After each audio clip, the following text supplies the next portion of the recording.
Good afternoon. All right, today we start our introduction into calculus, and we're going to begin with topic 1.1 from Unit 1. And what I want to look at is this idea, first off, of what is a limit. All right, and to look at the idea of a limit, let's just look at a couple of things. First, how about our old friend, the speed limit sign? This means that we can go up to a speed of 55. So the limit is 55. All right? And so that kind of gets us started thinking about the idea of what we mean by a limit to something. But let's kind of translate it now to something we're familiar with from pre-calculus. How about a function? And specifically this function right here, f of x equals 3x minus 7. If I were to plug in 8, we said yesterday when we went over this that if I put 8 in, I do 3 times 8 minus 7, and I get 17. And when we talked about this yesterday, we said that we could now make this statement. The limit of this function as x approaches 8 is 17. And this is the way we would write it with calculus notation. The limit as x approaches 8 of the function is 17, or I could actually write the function in there and say the same thing. This is what we would call the calculus notation for this statement up here, this sentence. All right? And we looked at it graphically as well. This is that function. Okay, this here is the function, f of x equals 3x, and what did we say it was? Minus 7. Okay, 3x minus 7. And I'll erase my extra markings here. And so if we look at this thing graphically, all right, if we look at it graphically, then we see that as we approach 8 from either side, as we approach 8 from the left and the right on the x-axis, the y value approaches 17.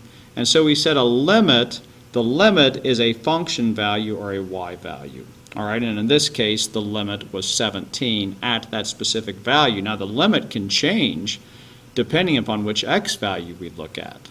All right? It's important to note, we said, that f of x is approaching a single value when we talk about limits. Then we moved into talking about the average rate of change. We said if I travel 180 miles in 3 hours, my average rate of change is 60 miles per hour. Well, that's the change in distance over the change in time, which is like change in y over change in x, which is a slope. All right? And then we kind of spent some more time on that, and we said the slope formula can really be written as a difference quotient like this, f of b minus f of a over b minus a. So when we talk about the average rate of change of a function, we're really talking about its slope over an interval from a to b, all right, from one x value to another. We looked at this falling objects problem, and we said, what is its average speed over the first 2 seconds? So we did f of 2 minus f of 0 over 2 minus 0, and we found 32 feet per second is the average speed of that object. Pretty easy calculation. And then I wanted to take a look at, in greater detail, this function f of x equals x cubed minus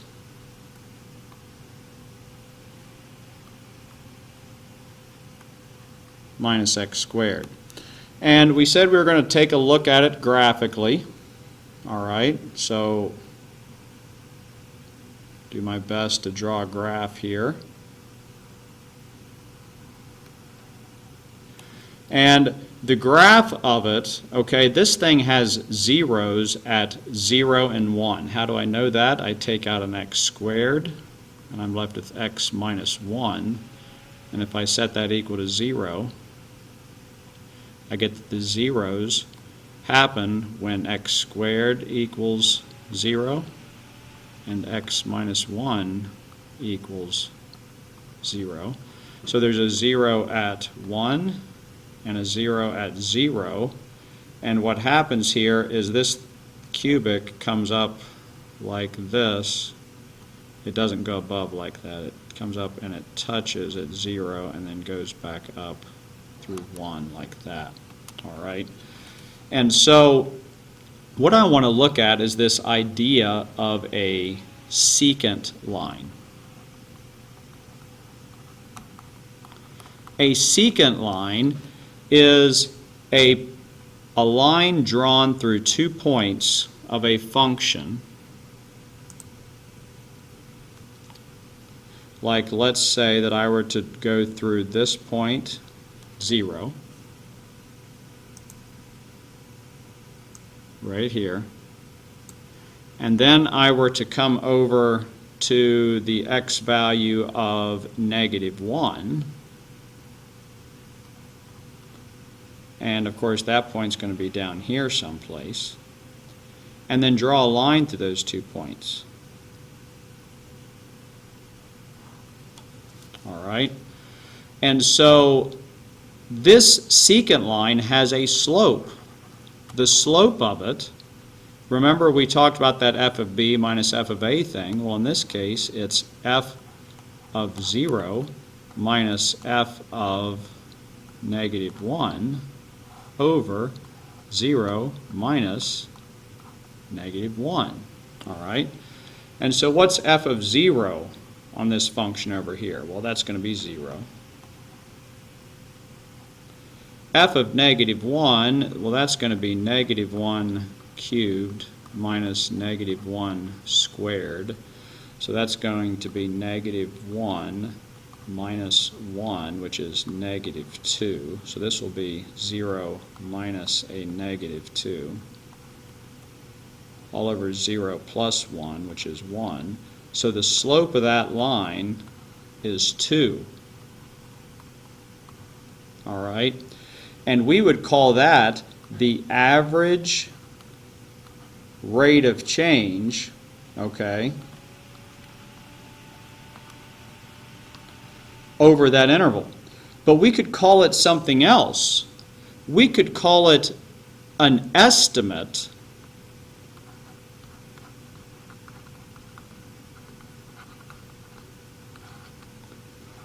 of the instantaneous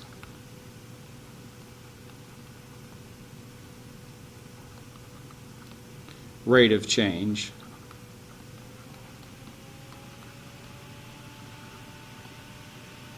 at -1/2. Now, where did I come up with that?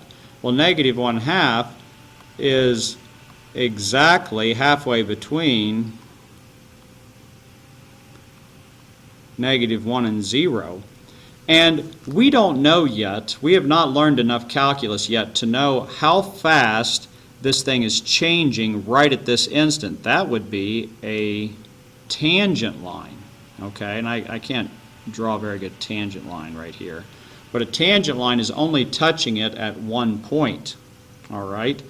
And so this secant line can help me estimate what the rate of change would be right here at this instant by looking to the left and the right, okay, by surrounding or sandwiching the value that we're really interested in. I can get an estimate, and it's really just an average rate of change, all right? And that's the idea that we're trying to tackle here in topic 1.1. So, you know, I could even pick two numbers closer, all right? What if I moved the 2x values closer to -1? And I did -3/4 to -1/4, okay? So let me get a kind of an ugly color here. If I went from there to there, and my points were from here to there, so to speak. I could get an even better estimate. And I've worked out the calculations here. If I did this value, I would get negative 1.812 if I went from negative 3/4 to negative 1/4. This is a better estimate, okay? And so your problems tonight, instantaneous rates of change can be used in all these areas here: velocity and speed, acceleration, flowing liquid and gas, rates in and out, growth and decay. We're going to talk about all of these this year. Let's look at a couple of quick examples. This thing looks really hard, but it's really not. The spread of a rumor is modeled by this function, and really right now it doesn't matter what the function is. Let's keep reading. R of t is the number of people that have heard the rumor, and t is the number of days since the rumor, up to 30. The graph of the function r and the line tangent to r at t equals 4 is shown. Which of the following gives the best estimate, underline that word, for the instantaneous rate of change at 4? Well, here's 1, 2, 3, 4. So we're looking for an estimate of this, okay? Well, and we don't know how to find the exact answer yet. So what we need to do is sandwich it. How can we sandwich 4? Look at our possibilities here. It's not r of 4. Which one of these possibilities, okay, that's not it. The slope of the line joining 1 and 4, well, that doesn't sandwich 4. That's out. How about 4 and 8? Well, that doesn't sandwich 4. How about D? 3.8 to 4.2. Now we're talking. 3.8 is about right in here someplace. 4.2 is up here someplace. And now when we draw our secant line, which my mouse does not do very well,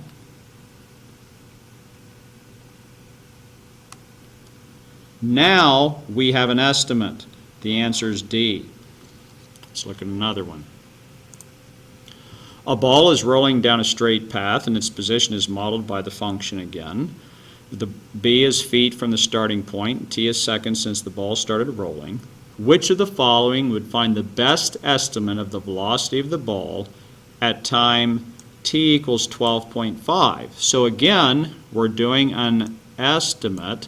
So we want to sandwich this with a secant line. How could I sandwich 12.5 the best?